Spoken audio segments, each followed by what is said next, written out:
पार्थाय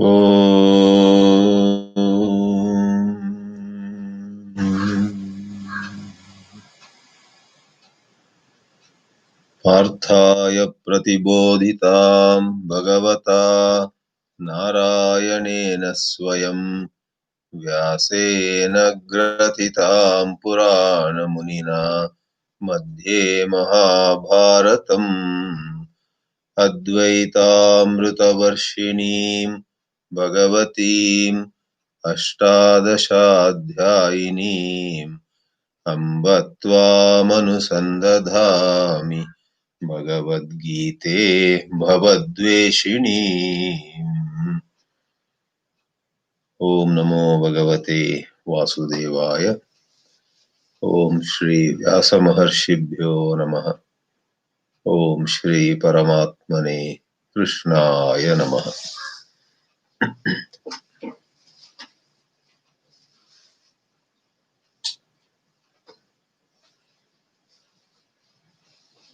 We took about 3 to 4 classes dwelling on the elaborate commentary that Sri Adi Shankaracharya gave on verse number 221. That particular verse by itself, of course, talked about the indestructible nature of the pure self. All the Vedanta is about pointing to us the ever secure, ever imperishable essence of our being, which is called the pure self, Shuddha Atma. And this statement that the self, the pure self, the Shuddha Atma does not perish is not to be taken just superficially. We must understand what it means, what that transition in our outlook implies. It is in that context that the commentary by Bhashyakara is very valuable. Especially in this portion on second chapter 21st verse, Sri Shankaracharya dealt with the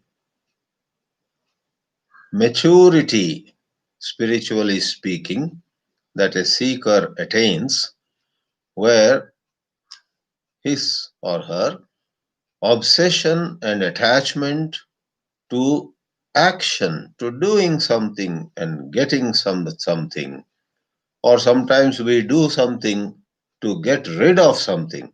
So either to get rid of pain or to get certain benefit, all of us find ourselves active. And to begin with, we are active in the world, then we get active in religious practices. Even spiritual practices become a major attachment to us. We invest a lot of our emotions into our so-called sadhana. Sri Shankaracharya points out that we must keep a watch on the most fundamental sense of doership, the sense of being an agent, being a karta or a bhokta. And if that is not examined, no matter how much karma you do, even if they are very noble, the problem is not solved at its root cause level. Therefore, with due respect to Laukika karma as well as Vaidika karma, secular actions as well as religious actions, with due respect to them, we say the ultimate liberation is when we let go of our very sense of being a doer.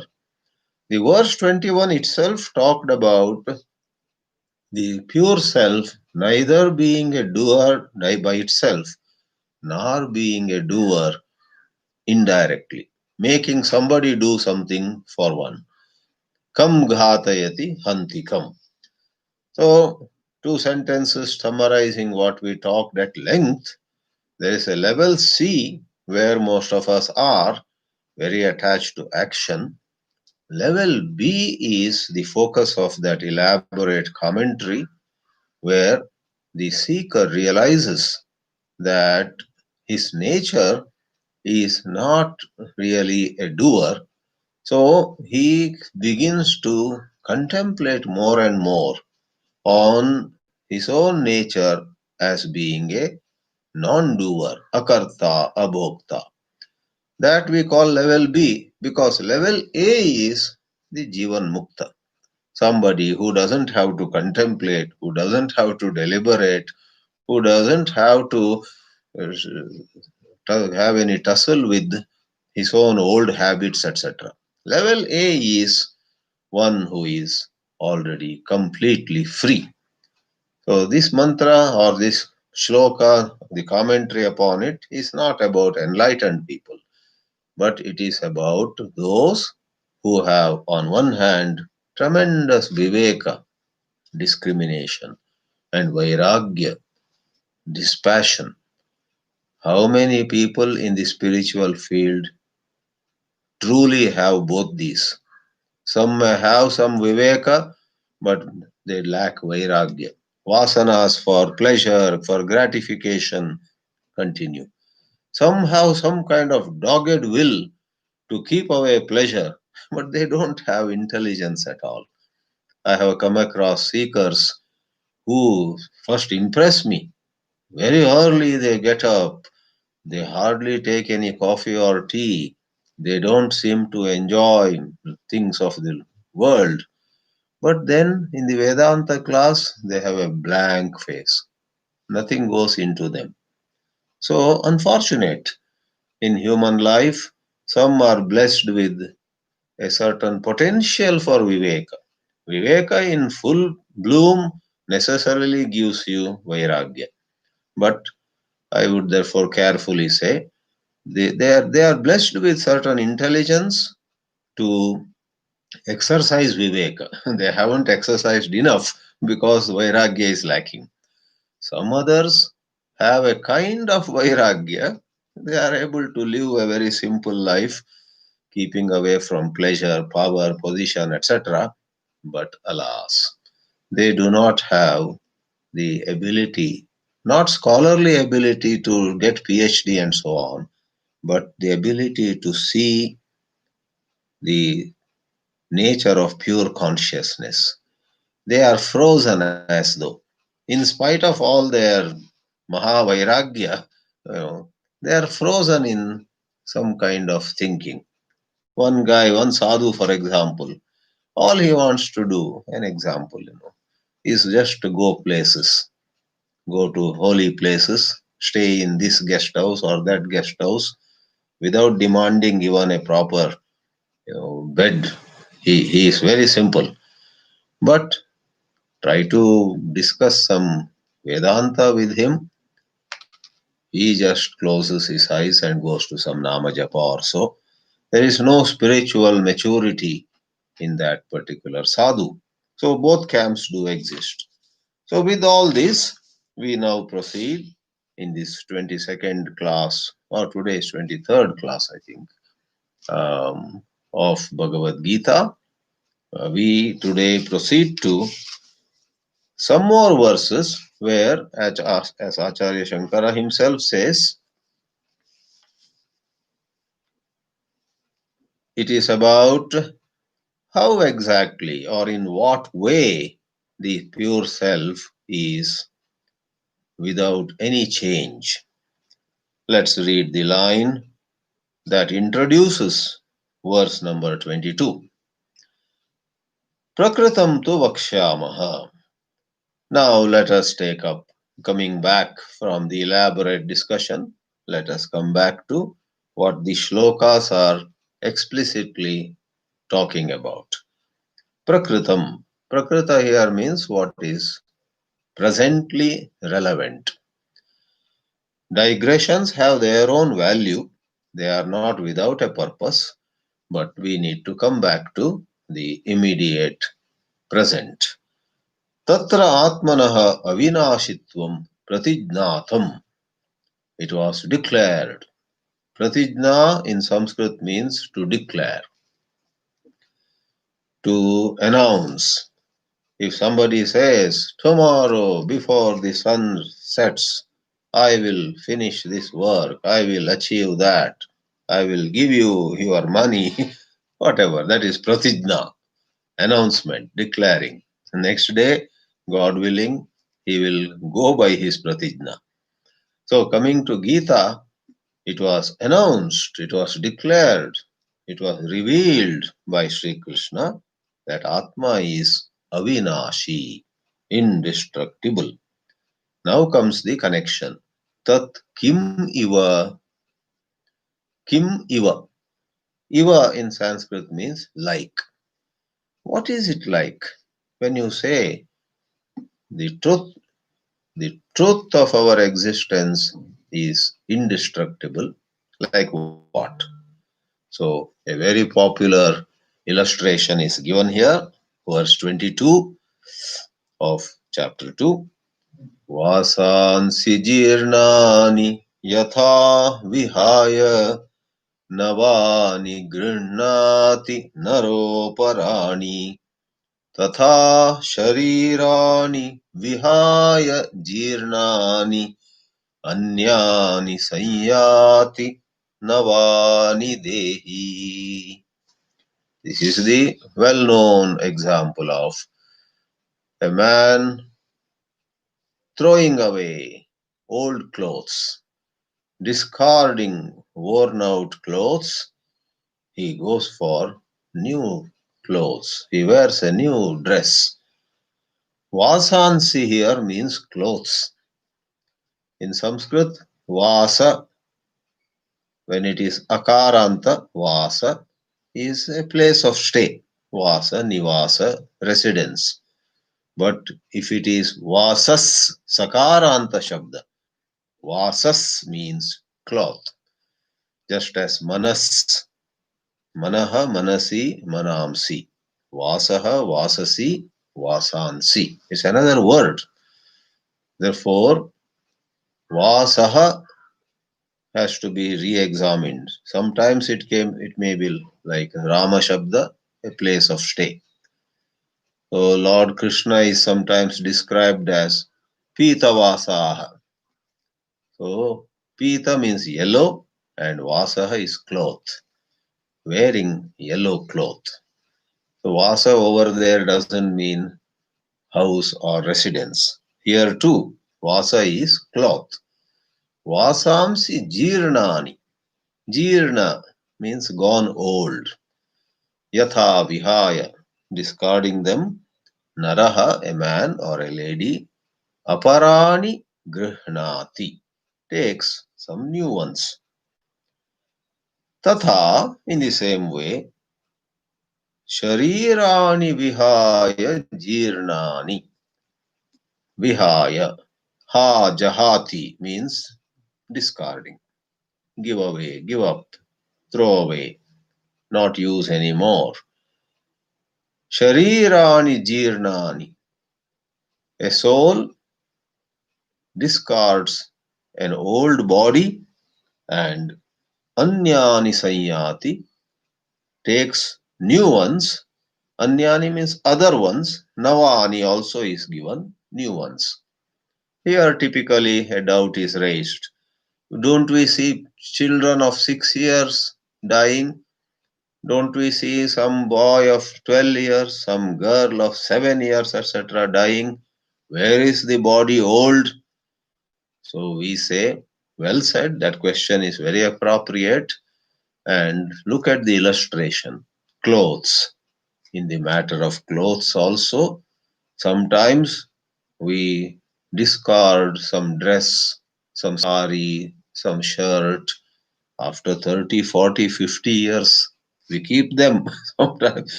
sometimes out of sentimental value. That this shirt I received This sari I received on such and such occasion from such and such person. I have sentimental attachment to it.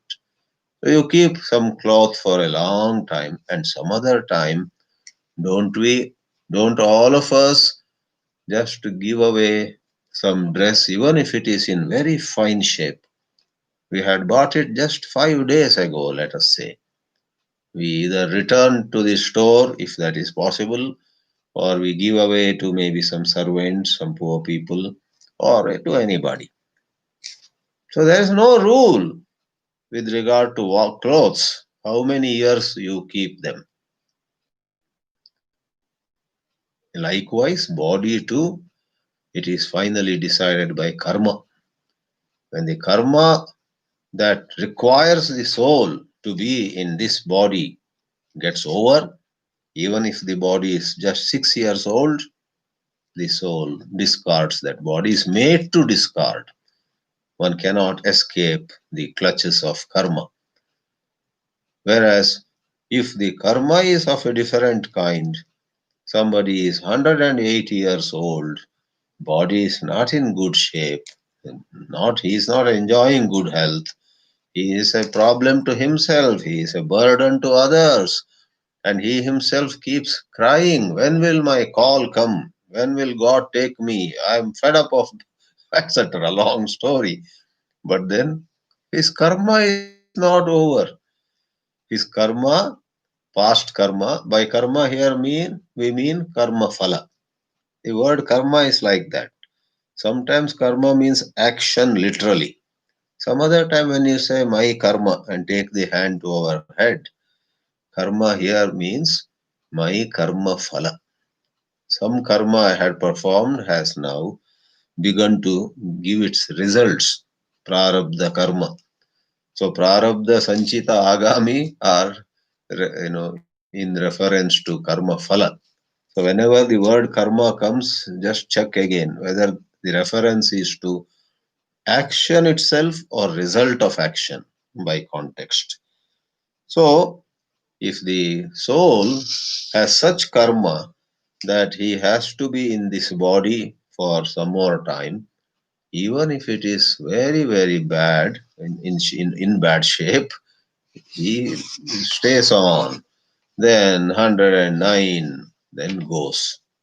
Everybody says, sad, but he was suffering. We were also having a hard time. It's a relief.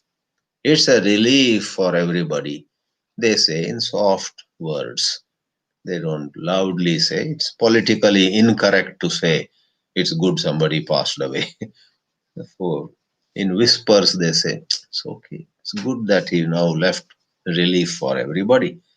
Adi Shankara, having given an elaborate commentary on the 21st verse, on this 22nd verse is as brief as possible. Vasansi means vastrani, synonym. Jirnani, durbalatam gatani, that have become weak, durbala. Prabala is strong or sabala, whereas durbala is weak, a weak body. Durbalatam gatani yatha loke. Oh, reference is to cloth. The clothes which are old and not strong enough. Anytime they may just get torn also, maybe half torn already. Clothes. Loke vihaya navani abhinavani.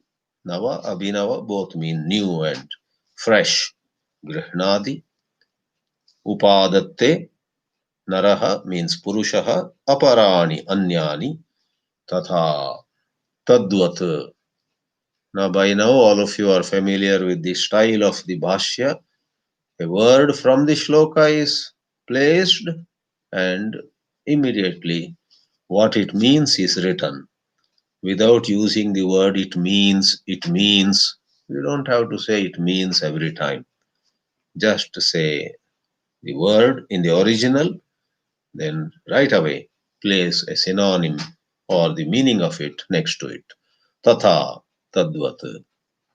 Eva sharirani vihaya jirnani anyani sanyati sangachati navani new ones, dehi.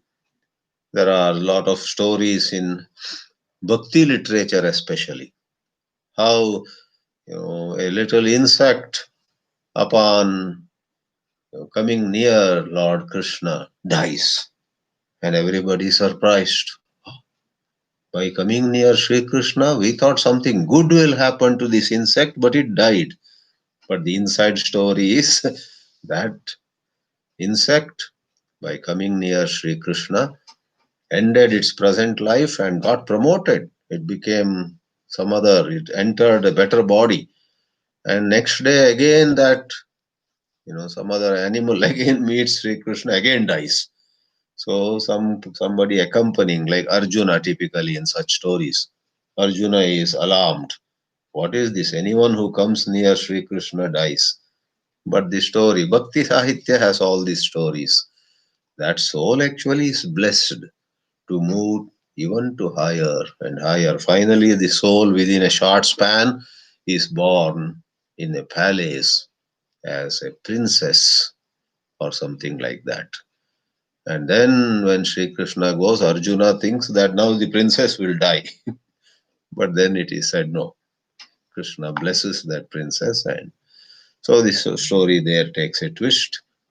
Now, this is called the soul. Of course, here the Jivatma, the supreme ultimate truth, has no birth, no rebirth, no death, nothing. But this is to three levels. You see, bodily level, on the level of Jivatma, which I call Samsari Atma, Samsari, going from one life to another. Then there is the Shuddha Atma, Asamsari Atma, Najayate Mriyate, as it is said. So, Purushavat Avikriyaha Eva Ityartaha. Even as we change our clothes, we remain the same. Like that, even as the soul leaves a body and takes another body, body has changed, the soul has remained changeless. Avikriya. Yet another. Kasmat avikriyaha. Why do we say the pure self is without any modification? Now comes yet another popular and powerful shloka. 23rd. Nainam chindanti shastrani, nainam dahati pavakaha, nachainam kledayantyapo, na shoshayati marutaha. Poetically also, a very nice shloka. Very many times you see shlokas of this kind put on newspapers in what we call an obituary.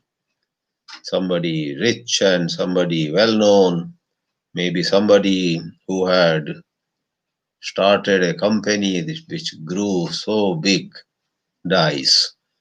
Then, because to put up such an advertisement costs a huge amount of money.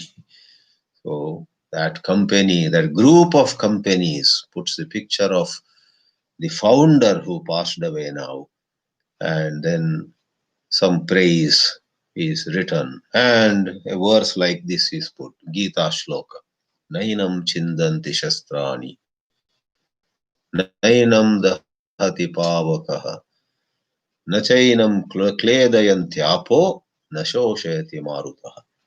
All the members of the companies say about the founder, oh, he is the soul, he is indestructible. Nothing can happen to him.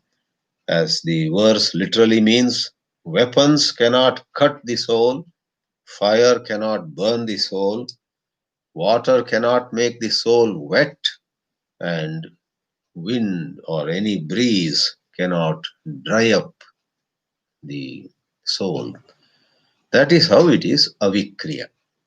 Because getting burnt, getting cut, getting dried up, or getting wet, etc., are changes that can take place. None of them applies. Bhashya, enam prakritam dehinam na chindanti. Cheti means singular, chindanti plural. The weapons cannot cut this. They do not cut this soul.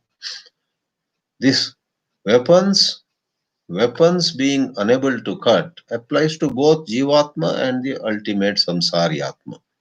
So at places, the interpretation of such shlokas can jolly well apply to Jivatma too. Because in relation to the physical body, the Jivatma also is way higher. Jivatma also has almost eternal life. Again and again, it takes new body, and you never know, for lives and lives. Of late, this Punarjanma has gained currency, gained acceptance around the world. Somewhere there was an article where it was said something like 70% of Americans believe in rebirth now. Though officially and in their daily practices, they may belong to Islam or Christianity, etc., where there is only one life. But in the heart of hearts, in the corner of their mind, being exposed so much of not only Hindu thought, Buddhist thought, Jain thought, Sikh thought, so the Eastern religions, they have got exposed. There is especially this man who recently wrote a book, The American Veda, very much worth reading. Philip Goldberg. He's an academician, a wonderful speaker and writer, goes around and conducts workshops. Philip or Phil Goldberg wrote this book, American Veda. And that whole book on which he is giving lectures now everywhere, is about how in the last 200 years especially, Eastern religions have tremendously influenced the West through yoga, through Ayurveda, through Vedanta, and through many other disciplines. The East has made a tremendous impact on the West. And without going long on that, one of them, one of those influences is to generate certain acceptance with regard to a soul having multiple lives. Many Lives, Many Masters was a very popular book that came out in the late 1990s or mid 1990s by the psychiatrist in Florida, Brian Weiss. And he, based on his own experiments, his own case studies with his patients, wrote that book.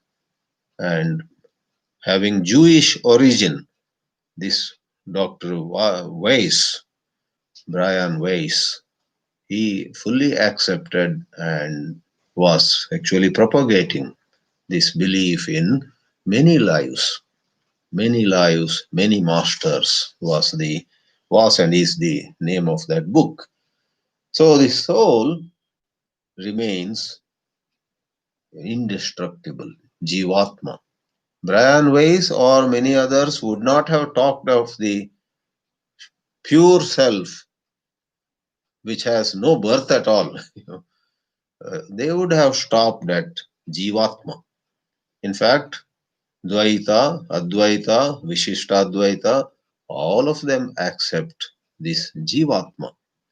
Advaita Vedanta then goes further and says that Jivatma also is relatively true. If you go deeper, you will come upon the Shuddha Atma, Asansari Atma, which has no change whatsoever taking place in it. Because body dies and the soul takes a new body, the Jivatma, which thus takes a new body, again undergoes a lot of changes. New sanskaras, new impressions, new education. As Kathopanishad uses the word, yatha karma, yatha shrutam. Kathopanishad has a mantra. If you ask, where in Upanishads do we hear about Punarjanma. There are some people who think Upanishads are so higher than Gita that many concepts in Gita are not supported by Upanishads. It's not so. Everything in the Gita is supported by Upanishads, and everything in the Gita has its seeds in the Upanishad. Even karma phala, karma siddhanta, and punarjanma, and rituals, 100 things. Upanishads and Bhagavad Gita have no conflict. Bhagavad Gita may highlight and elaborate certain concepts. Upanishad might play low key over them because Upanishads mainly talk about the asansari Atma. That is true. That pure self, which which upon being known blesses us with liberation. Upanishad is moksha shastra in a very pronounced manner. Bhagavad Gita also is a moksha shastra, but for lots of people, Bhagavad Gita comes across as mainly a text that urges us to do our duty, nishkama karma, and so on. Therefore, no wonder people even in the corporate world, right? Madras Management Association 2 months ago, MMA, had a lecture, and then in their magazine too, a beautiful 4-page article by, I forgot his company's name, some Atul Vora. I'm going to publish it in my newsletter next month. I got permission already. Atul Vora. He wrote on how all through his 40 years of corporate you know career, he was so benefited by NKK. What is NKK? I wondered, what is this NKK? Gita and NKK. He wrote an article on Gita. Then NKK is his way of referring to Nishkama Karma. Nishkama Karma. NKK. But quite a good article. So no wonder Bhagavad Gita with Nishkama Karma appeals to man on the move. But Gita too, for more serious students, is talking about Karma Tyaga, and then what Swami Chinmayananda preferred to call the contemplative life. Swami Chinmayananda was very witty, very practical. He knew his audiences. If, like we people do, if Chinmayananda had day in and day out talked about sannyasa, many people would have left his classes. Sannyasa is like, to use one more expression of Swami Chinmayananda again, red rag to the bull. If you show a red rag to a bull, I believe it gets excited and angry and wild. So, wild or disenchanted, people don't like to hear sannyasa. They have responsibilities, they have attachments. Attachments express as responsibilities. It shows as responsibility. Upon scratching the surface, you realize it is an attachment. So call it either way. Anyway, Gita talks about not only the active life, Atul Vora's Nishkama Karma, but also of life of contemplation. So when Swamiji used the word, go for contemplative life, everybody felt comfortable with it. Yeah, I would like to be a contemplative person. If he had said, go for karma sannyasa, Swamiji, you don't understand our problems. That is for you. They would dismiss it away. So use of proper language makes a big difference. Acharya Shankara says, why is it that weapons cannot cut the soul, Jivatma, or of course Paramatma? Because Niravayavatvat. Avayava means parts or limbs. Niravayava, having no parts. Only what has parts can be cut. Because cutting is nothing but, as he uses a Sanskrit word, avayava vibhagam kurvanti. So something has 2 or 3 parts, and you separate those parts. Dissembling, not assembling, dissembling is cutting. Shastrani asi adini. Asi means khadga. Asi means a sword, knife, scissors, and other instruments, weapons, tools. None of them can cut this soul. Tata na enam dahati pavakaha. Fire cannot burn the Jivatma. And of course, the Paramatma, the Shuddha Atma. Only body level, fire can burn somebody. Agnihi api na basmi karoti. To turn anybody to ashes is possible on the physical level, not further down. Tata nachayenam kledayanti apaha. Kleda, klinna is the adjective. Klinna. Klinna means wet. Kleda is noun. Wetness. Na kledayanti apaha. अपाम ही सावयवस्य वस्तुनः आर्द्रीभावकरणेन अवयव विश्लेष आपादने सामर्थ्यम. Like it was said about weapons, the way water acts also is similar. If you put some water on some matter, that matter may get loosened and then parts get separated. So water also, as the expression goes, ardri bhavakaranena, by making something wet, right? Even in cooking, sometimes we put some samagri in water for some time. Soak it overnight or soak it for half an hour. Somebody advised me other days, dal, that is lentils and rice, soak for some time before cooking. Then another person gave me the opinion that no need to soak rice or lentils, cook them right. So I listened to everybody. So on alternate days, I soak or do not soak. So my conscience is at peace. This is a joke. So when you put into water, things get loosened up and parts may separate. सावयवस्य वस्तुनः आर्द्रीभावकरणेन अवयव विश्लेष आपादने jalasya samarthyam. It has the ability. But if something has no parts at all, niravayava, then water can do nothing. Tat na niravayave atmani sambhavati. Tata snehavat dravyam sneha shoshanena nashayati vayu. Suppose something had a little oil upon it. So because of heat and sunshine and then air, vayu, that oil can evaporate. The oil can leave the surface and go. Sneha means oil. Sneha, everybody knows, means friendship, but sneha also means oil. After all, oil also has a sticky nature. And friendship is, after all, when two people sort of a little bit stick to each other. So there is some etymological source for both these meanings. One source for both the meanings. Sneha shoshanena, like oil gets dried up.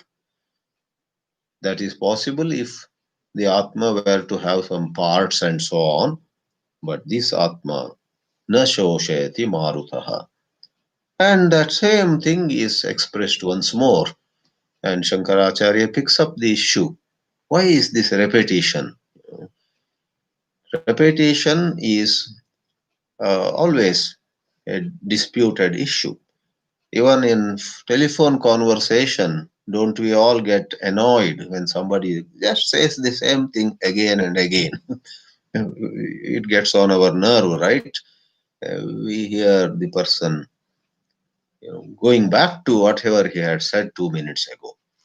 But sometimes even in telephone conversations or in a written document or any other place, repetition has value. Something has to be said in several ways. Then only the other end understands. So that issue comes up now. Before that, in 24, अच्छेद्योयमदाह्योऽयम् अक्लेद्यो शोष्य एव च नित्यः सर्वगतस्थाणुः अचलोऽयं सनातनः. The first half especially is just rewording of the previous shloka. Nainam chindanti shastrani. The verbal root is chid. And what can be cut is chedya. What cannot be cut is achedya. Achedyaha ayam. What cannot be burnt is adahyaha. Adahyaha. Then akledyaha. What cannot be made wet. So by adding ya, that is a suffix, the meaning is what can be done. Sometimes it has the meaning what ought to be done, depends on the context. In Bhaja Govindam, you have a beautiful simple shloka ending in ya. Geyam Geeta Nama Sahasram Dhyeyam Shripati Rupamajasram Neyam Sajjana Sange Chittam Deyam Dina Janaya Cha Vittam. Geyam, Dhyeyam, Neyam, Deyam, all ending in ya. There the sense of ought to is valid. We must sing. We ought to sing Gita. We ought to sing Vishnu Sahasranama. Dhyeyam. We ought to do dhyana, meditation on Lord Shripati, Mahavishnu. Neyam. We ought to take our mind, lead our mind, Ni Nayati, in the direction of Sajjana, Sangha, Satsanga. And Deyam, Dana, Dadati, to give. We ought to give money to poor people who are needy. Here it is not in the sense of ought to, but in the sense of what can be. Achedya, what cannot be cut. Adahya, what cannot be burnt. Akledya, what cannot be made wet. And ashoshya, what cannot be dried up. Shankara says, Achedhyahayamiti, yasmat, because अन्योन्य नाश हेतूनि भूतानि एनमात्मानं नाशयितुं न उत्सहन्ते tasmat nityah. Oh, that is a commentary on the second half of the shloka. Yeah, we'll go into it. So, because the five elements, fire, air, water, are after all elements. Panchabhuteshu te ganyante. They are considered among the elements. So, they can destroy very many things, but they cannot destroy the Atma. Therefore, second line has this Nityaha, it's eternal. Nityatvat Sarvagataha. Whatever is eternal by nature, it follows that it is all pervasive. Because if something is limited, that being limited in space itself makes it subject to attack, subject to destruction. This is the philosophy, this is the logic. What is truly indestructible cannot be limited to space. Because whatever is limited to space, space is bound to attack. Even geographically, when we see all the countries in this world which have certain boundaries have either been cut short or been expanded, and it goes on. That keeps going on. What seems to be a powerful country at this time of history may lose its power in few years, within a century, can get broken. Many of us in our lifetime saw the disintegration of USSR. So anything that has boundary is subject to getting cut and so on. So nityaha, if something is utterly indestructible, nityatvat sarvagataha, then it must be having no boundary. It's all pervasive. And then sarvagatatvat stanuhu, something eternal, all pervasive, is also sthira, utterly stable.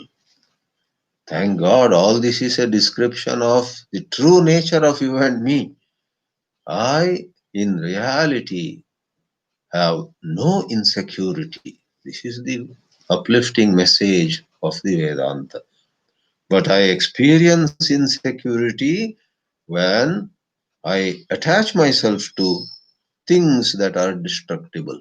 I'm so attached to money, and if I am likely to lose money, I feel insecure. I am attached to a relationship. I am attached to some hobby, some possession of mine. I am attached to my image in the society, what others think of me, right?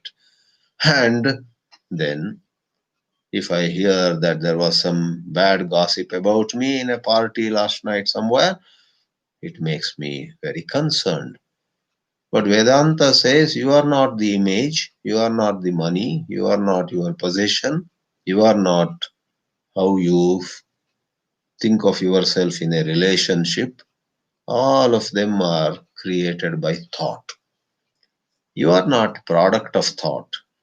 You are the light that illumines thoughts.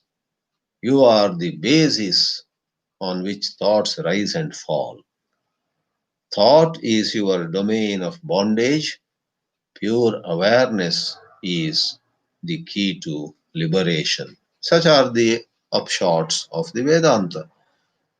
And stira hastanuhu, then stanu means stira. Stiratvat achalaha, unmoving. And this achala should not be mistaken as something jada, something inert, you know. A stone which is lifeless remains there only unless somebody moves it. So some people misunderstand Vedanta, that it talks about a pure self, Shuddha Atma, which is without any motion. That's terrible. I would rather want truth to be alive. Truth should be moving, truth should be vivacious, truth should be full of liveliness, etc. They think like that. We say this achala is vivacious, is lively. This achala, though literally it means unmoving, is behind all movement. It makes possible all movement. So study Vedanta from competent teachers. Don't pick up hurriedly a Vedanta book from some railway platform and then in a journey from station A to station B, you read Ishavasya Upanishad and say, I don't like this stuff. Sorry, you went about Vedanta in a very, very wrong way.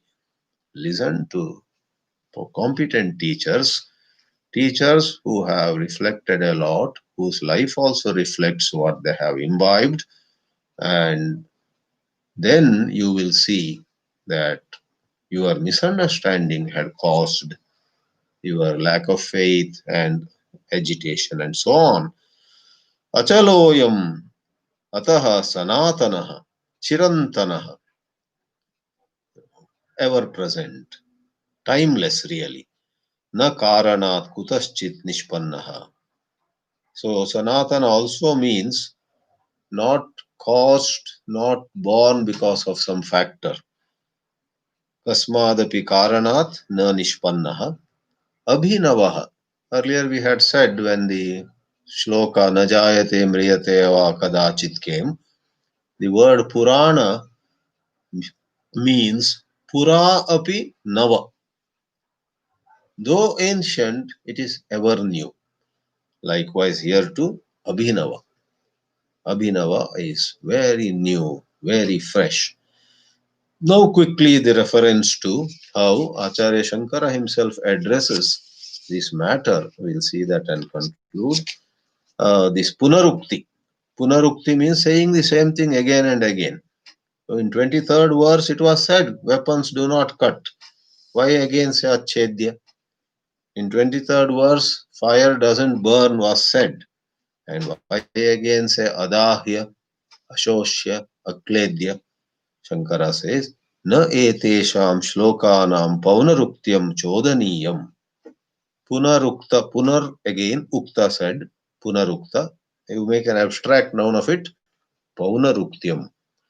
Shetesham shlokanam paunaruktam na chodaniyam. Chodana is here questioning, raising an objection. यतः एकेनेव श्लोकेन आत्मनः नित्यत्वम् अविक्रीतं च उक्तं न जायते म्रियते वा इत्यादिना. Why consider the previous verse? Even before that, when न जायते म्रियते वा came, that was probably the 20th verse. Now we have come to 24. Last 2 or 3 verses, there seems to be some repetition. Somebody says, Shankara says, no. तत्र यदेव आत्मविषयं किञ्चिदुच्यते तत् एतस्मात् श्लोकार्थात् न अतिरिच्यते किञ्चित् शब्दतः पुनरुक्तं किञ्चित् अर्थतः इति. So the opponent would say, no, it is all repetition. Some places the words are repeated, shabdatah. It is sad to see the words are simply copy-paste, as we call these days. Again, the copied and pasted seems. Some places the word very cleverly, a new word may be brought in, but it is the same meaning. It's the same meaning. Other day somebody said to me how a bachelor's breakfast used to be. What do you take for breakfast? He was asked. And he said, oh, some mornings it is bread and butter, and another day it is butter and bread. And third day butter ran out, just bread. Fourth day, like that. So, use a different expression, different way, but it's the same stuff, arthatah. But the answer to it is, sorry, when the matter is hard of comprehension, please see the key word, durbodhatvat. Bodha means understanding. Durbodhatvat, because it is hard to understand. Durbodhatvat atmavastunaha punah punah prasangam apadya shabdantarena tadeva vastu nirupayati bhagavan vasudevaha. Lord Vasudeva, Sri Krishna, tadeva vastu points to the same truth, having got new contexts and new scenarios, punah punah prasangam apadya shabdantarena, sometimes using some new words. Why? Katham tu nama avyaktam sansarinam असंसारित्व बुद्धि गोचरताम आपन्नम सत संसार निवृत्तये स्याद इति.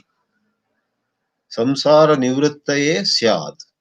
How would this wisdom go into the heart of students, especially householders who are caught in worldly matters, samsarinam? Thereby, samsara nivrittaye syat. Thereby, that wisdom should lead to freedom from all worldly bondage. Samsarinam samsara nivrittaye katham nu nama syat. Katham tesham buddhi gocharatam syat. Buddhi gochara is it should become available, gochara, available for their buddhi, for their intellect. Otherwise, it just goes above the head, as we say. Sometimes we say, oh, it all went above the head. Sometimes we say, yeah, we heard it through this ear and it all went out through this other ear. So either way, buddhi gocharatam na gatam. That should not happen, and therefore Shankara justifies whenever some matter is profound, subtle, little complex, it is good to express it in several ways. Otherwise, yes, where matter is clear, you should not repeat. You should not say the same thing again and again, and so on. Om Namo Bhagavate Vasudevaya. Hari Om. Let's see. Right in Srila Krishnan. But the samsari Atma does undergo modification, some modification relatively in terms of